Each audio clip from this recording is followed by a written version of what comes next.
Today's learning goal is to calculate acceleration. Calculate acceleration.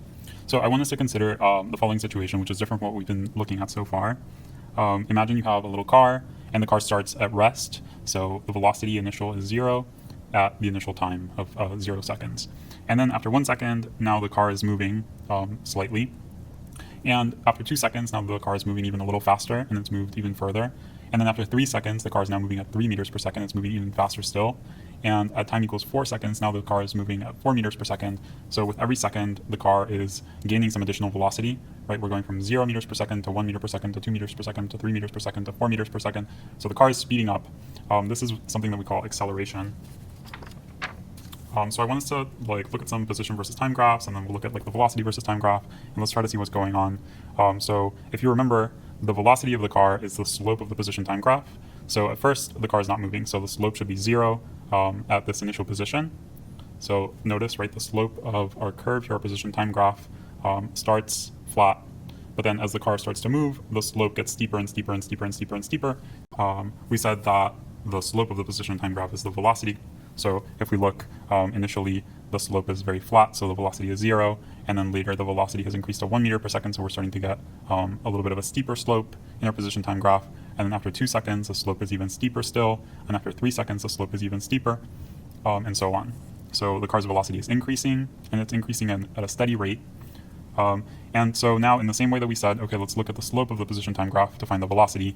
Now we can see that our velocity time graph also has a slope, and the slope of the velocity time graph is something that we call the acceleration. So notice here, our velocity time graph has a positive slope, and our acceleration has a positive value, and the value of the acceleration is staying constant because the slope of the velocity time graph stays the same, right? In this case, notice the velocity time graph, the slope everywhere along the velocity time graph is staying constant. So the slope is the same down here as it is here, as it is here, because it's a line. So if we remember velocity, so a slope is rise over run. So let's try to think about here, what is the rise over run of our velocity time graph? So the run in this case, right, as you would remember from your math class, the run, in this case we call it time. So this is a change in time. And the rise of the velocity graph is a change in velocity, so this is delta v. So that means that we can write acceleration, right, the slope of the velocity graph, as rise over run, or delta v divided by delta t. So this is going to be our equation for acceleration, the slope of the velocity time graph. So change in velocity, the rise of the velocity time graph, divided by the run of the velocity time graph, the time interval. So acceleration is a change in velocity over a change in time. By the way, we can keep going further. So the same way that we went from position to velocity by finding the slope of the position graph, and we went from velocity to acceleration by finding the slope of the velocity graph, we can find other physical quantities. For example, the rate of change of acceleration with respect to time is something called jerk. So this is like when someone slams on the brakes in the car, and you feel jerked forward in your seatbelt.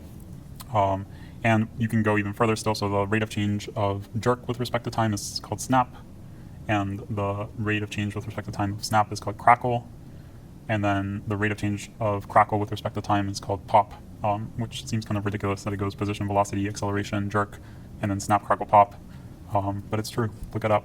Take a look at our acceleration formula. So acceleration then is a velocity over a time, and velocity has units of meters per second, time has units of seconds, so the units for acceleration are going to be meters per second, or meters per second squared. So these are units for acceleration, and think about it, it makes sense. For example, if we look at this situation, every second our car was speeding up by 1 meter per second. So we could say that the acceleration of this car was 1 meter per second squared. For every second, we're gaining an additional meter per second of velocity. So this is the acceleration, the change in the velocity over time. Okay, let's put this into practice. Let's look at a problem.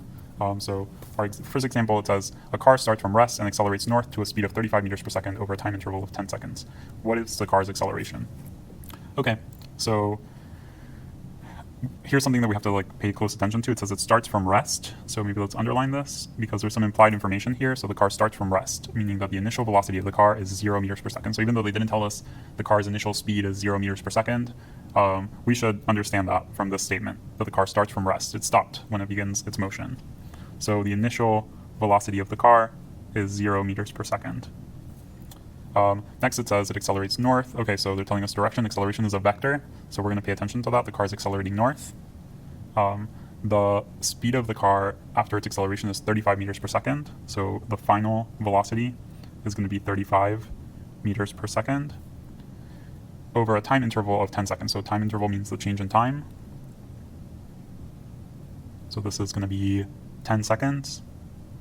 And we're being asked for the car's acceleration, so acceleration A is our question mark. Okay, so next let's write down the formula, which is obviously the one that we just introduced. A equals, the acceleration equals the change in the velocity over the change in the time.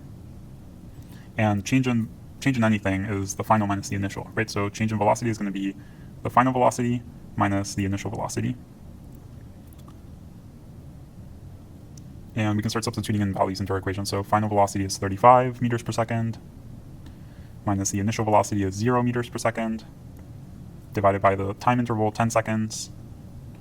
And we have 35 divided by 10,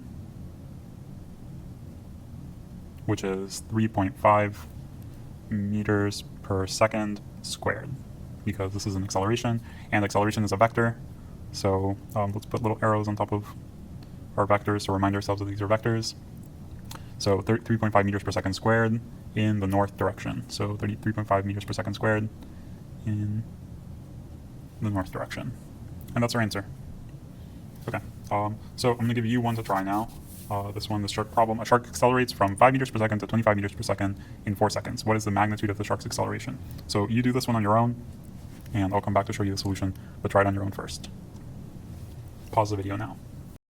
Remember, definitely try these problems on your own first, because that is the best way to learn physics, is by actually trying it on your own. Even if it's a little bit confusing, you should try as much as possible to struggle through that. Okay, so let's take a look at this problem. It says the shark accelerates from 5 meters per second to 25 meters per second. So the initial velocity is 5 meters per second, and the final velocity is 25 meters per second. The time interval is 4 seconds. And we want to know the acceleration. So acceleration is our question mark. So let's go ahead and write down our equation. Acceleration is a change in velocity over a change in time. Then the change in the velocity is final minus initial. So v final minus v initial. So the final velocity is 25. The initial velocity is 5. The time interval is 4 seconds. So 25 minus 5 is 20, divided by 4 gives us 5 meters per second squared. And they're asking us for the magnitude of the shark's acceleration, so we don't care about the direction, we're just being asked for the magnitude. How quickly is the shark accelerating? It's accelerating at 5 meters per second squared. Okay, so this is our answer. Great job, everybody.